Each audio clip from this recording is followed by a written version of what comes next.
Hello and welcome to another video. So today we're going to be taking a look at the next lot of cards for the new expansion, and they've released quite a few since our last video. I think we have about 18 cards to look at, maybe more at this point, considering of course tokens and things like that. So starting us off is the Shadowcraft Fafnir, so a 9-drop 8/10 legendary.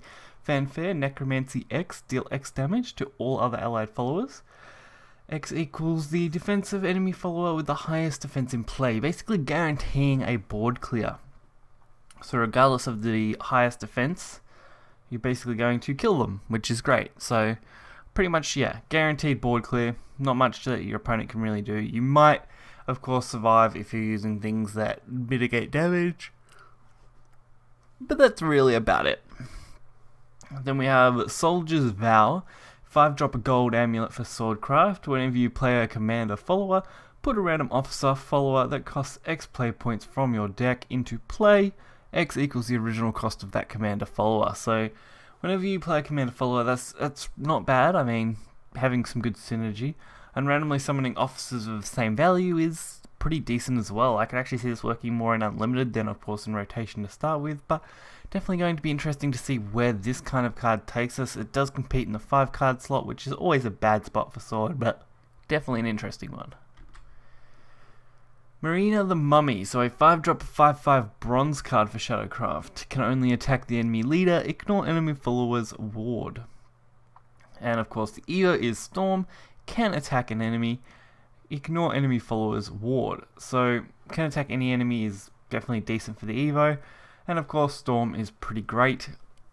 It's not great that it stays a 5/5, but potentially that does open up the door for more kind of Storm followers for Shadow, and probably more aggressive Shadow decks. So honestly, I'm a little bit of a fan of this one, as it does give us some more options when it comes to Storm damage, and that's always a nice thing. Zealot of Lust, a 4-drop 4/3 bronze for Bloodcraft. So it looks like all the Zealots and stuff are going to be in this, of course. Adding some more cards for the Omen sets, which isn't bad considering we have only just had Omens in the last set, so definitely getting some extra support there. This one is at Fanfare, deal 1 damage to your leader, then deal 1 damage to an enemy. Pretty generic effect. Not surprised because it is a bronze card, so that's pretty normal. But I mean, it should work out pretty well. A self-damage card, dealing damage to the enemy, both are pretty decent, and considering we do lose Snarling Chains to Rotation, this is a possible replacement, although not as good because it's both a higher cost and a reasonable body, I guess. And then we have the next legendary for Portalcraft, Sylvia the Condemner? Yeah, Condemner. I haven't read some of these names off the top of my head sometimes, but okay. A 9-drop 4/4, accelerate 3 and deal 3 damage to an enemy follower. Then if you can evolve and have at least 1 evolution point, use 1 evolution point and deal 3 damage to an enemy follower. So that's a pretty interesting new mechanic. So it forces you to waste an evolution point to deal 3 damage to all enemy followers. That's not actually that bad considering it's an Excel 3. Costing that 1 evolution point to potentially wipe a board in the early game could actually be quite good. Then of course we have its full statted effects, which are Ward, Fanfare, deal 4 damage to an enemy, can't targeted by spells and effects. So that's not bad either. I mean, it's a pretty generic effect and not exactly the strongest for its stat line, but I mean, the Excel is where the Portal seems to always shine, so not a big shock there. Then we have Malevolent I'm not even going to try. It's Malevolent, so we'll just go with that. A 2-drop 0/2 Havencraft card with Bane. Literally that generic for a bronze, so nothing too exciting here. It would have been nice if maybe it just had something more to it. A Bane with Ward might have been good for a 2-drop with 0/2 stat line, but really this is just pretty generic. Although it pretty much guarantees the clear on something. Then we have Temple Windbear, a 1-drop 0/2, so same sort of stat line. It looks like that might be something that's popular for Havencraft now. Fanfare, choose, put either a Sacred Plea or a Beastly Vow into your hand. So I actually don't mind this. It's going to give us some options on getting cards that we wouldn't normally have now, so that's always good. Or sorry, cards that we don't have the option to normally get a lot. So I don't mind Sacred Plea and Beastly Vow as options, and having this come off a 1-drop bronze card could be interesting, especially in a potential Stormhaven deck going forward. Then we have Sneer of Disdain, a 2-drop bronze card for Dragoncraft. So as well as getting the Zealots, it does look like we're getting spells as well as support, so that's always nice. Deal 3 damage to an enemy follower, enhance 4, then deal 1 damage to all followers. So it's basically a cheaper version of the Whirlwind. Yeah, Whirlwind Staff, I think that's the one it is. That Rune has. So Runes is a 5-cost spell generically and just deals 3 damage to an enemy follower, and then 1 damage to all followers, which is pretty straightforward, and this card does basically the same thing. Vengeful Radiance, a 4-drop gold card for Havencraft. Fully restore all damaged allied followers' defense. Deal X damage to all enemy followers. X equals the total amount of defense restored. I actually quite enjoy this card. This is looking to shape up to be a pretty decent board clear as a 4-drop, and potentially one of the better ones. You only need to have a damage follower of say 2 or 3 to really get some decent potential out of it, and that's not a bad thing. Then we have Zealot of Truth, a 9-drop 3/5 bronze card for Runecraft. Pretty generic storm on it, and subtract 0 from this card's cost. Spell boost, subtract 1 more. So definitely good. The spell boost cards are almost always good. This one definitely takes the cake here, as it's going to be another card we can drop to 0, especially since it has storm, making it even better. But it's really not super high on the stat range. It would have been a little more interesting if the spell boost wasn't a subtract but an additional attack. That could have made things a little more entertaining. Then we have Forest Oracle Pascale. So going with that whole, transformative theme, it's a 6-drop 4/5 forest card, of course, which forest in the name should give that one away. At the end of your turn, if at least 4 cards were played this turn, double all other allied followers' attack and defense, then removed this effect. So pretty decent, honestly. There's some potential combos that could go with this card. I can't think of them off the top of my head, but when doing some looking into this card in the past, when it first, of course, was announced, people had mentioned a couple of potential combos, and it looks like it's definitely got some decent potential to it. The hard part, of course, is at least 4 cards played this turn, so you definitely want to be playing 0-drop cards to get full effect out of it, and doubling everything is definitely going to be pretty solid. Then we have High Enchantress, a 4-drop 4/3 bronze for neutral. Fanfare, put a keen enhancement in your hand. Just another kind of generic bronze card. I'm not a big fan of the 4/3 stat line for 4 drops, as 3 attack is pretty easy to kill from a 2-drop spell, which is always a little disappointing, so don't know how I really feel about this card.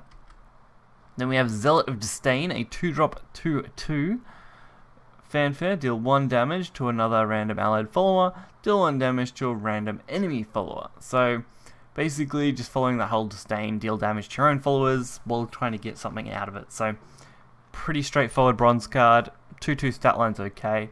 We'll work with PDK, which of course is now rotating, so Unlimited might take advantage of it, but I'm not sure how rotation will handle this. Then we have Marionette Lad, so a 2-drop 2/2 Fanfare, enhance 5, evolve this follower.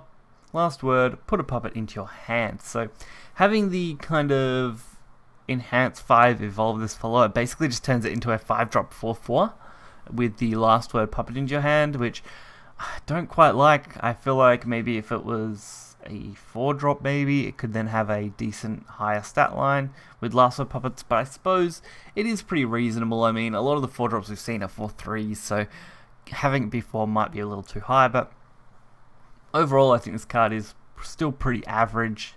I'm not a fan of a lot of these don't generate a puppet until you meet higher criteria cards like this, and mainly because it's just not practical in most cases.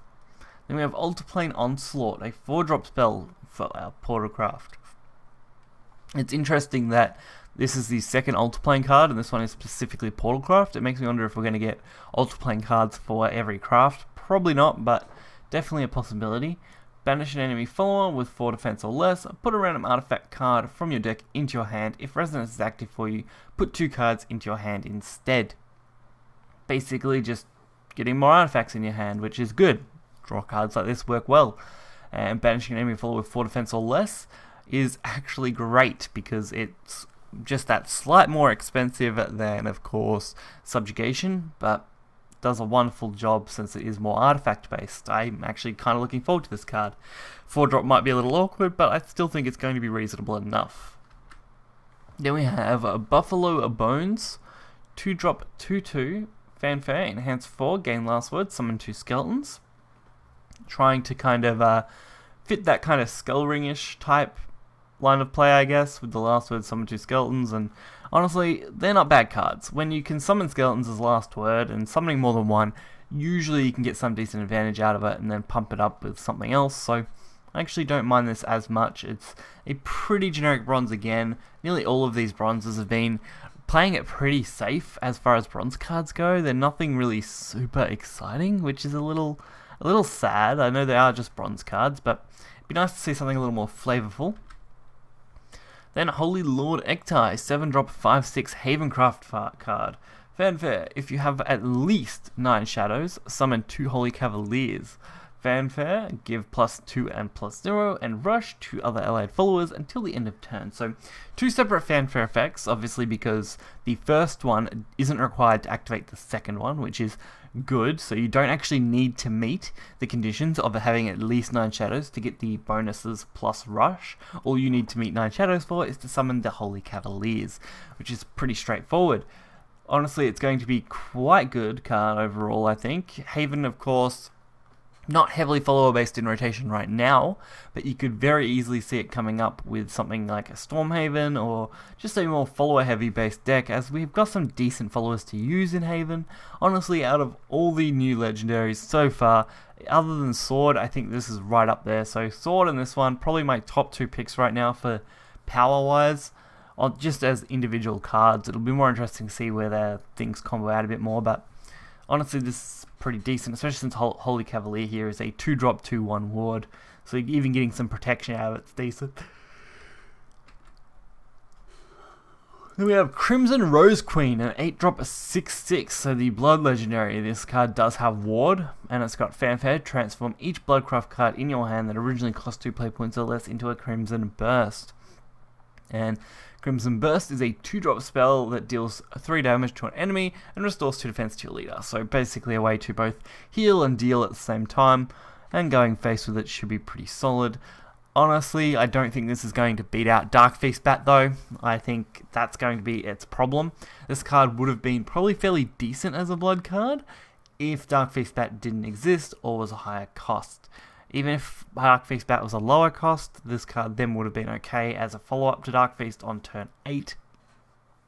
But as it stands, I just don't think I can see Blood getting this card to go off more effectively. Not unless we get a lot more structure to the deck and just build around this card in particular, which wouldn't be quite as good as building around Dark Feast Bat normally. So a little disappointed there, but can't win them all, I guess. Then we have Joy of Destruction, a 1-drop bronze spell for Portalcraft, so getting our destruction spell, that's nice. Destroy an allied Portalcraft follower or Portalcraft amulet without countdown, so it looks like they're going to continue that motif of going down the route of undestructible cards. Deal 4 damage to an enemy follower. This card can be played only when both the targetable allied and enemy card are in play. Honestly, this is not bad. I mean, there's a few ways you can go about this card, which are nice. I mean, we've got pretty decent ones. Omen of Destruction, for example, with this card will work really well. And of course, you've got all the amulets that you can take advantage of that can't be destroyed. You've got things like Analyzing Artifact, which you actually don't mind being destroyed, so having a 2-cost draw 1 and deal 4 damage for those 2 followers would be actually pretty decent as well. And of course, that's pretty much it for this card, but definitely going to be a reasonably strong one for a bronze, so I actually don't mind seeing this card. It's one of the first interesting bronzes I think I've seen for a while. Then we have Zealot of Destruction, a 5-drop 4/5 bronze card, of course, so Fanfare, destroy another allied Portalcraft follower or Portalcraft amulet. without countdown, so following the same theme as the Joy of Destruction. And then summon an analyzing artifact. So this one, of course, summoning an analyzing artifact without having to put it in your deck or put it in your hand is actually not too bad. You could potentially combo this on 6 with the other card and could work out pretty interesting to get some decent value out of it without actually destroying things, because there are plenty of portal cards now that can't be destroyed by these sort of effects, which is usually pretty decent. And that is going to round out this video. So if you did enjoy it, hit the like button and subscribe. We'll be covering more cards as they come out. It's a lot of fun covering these cards and I always enjoy it. So until next time, see ya.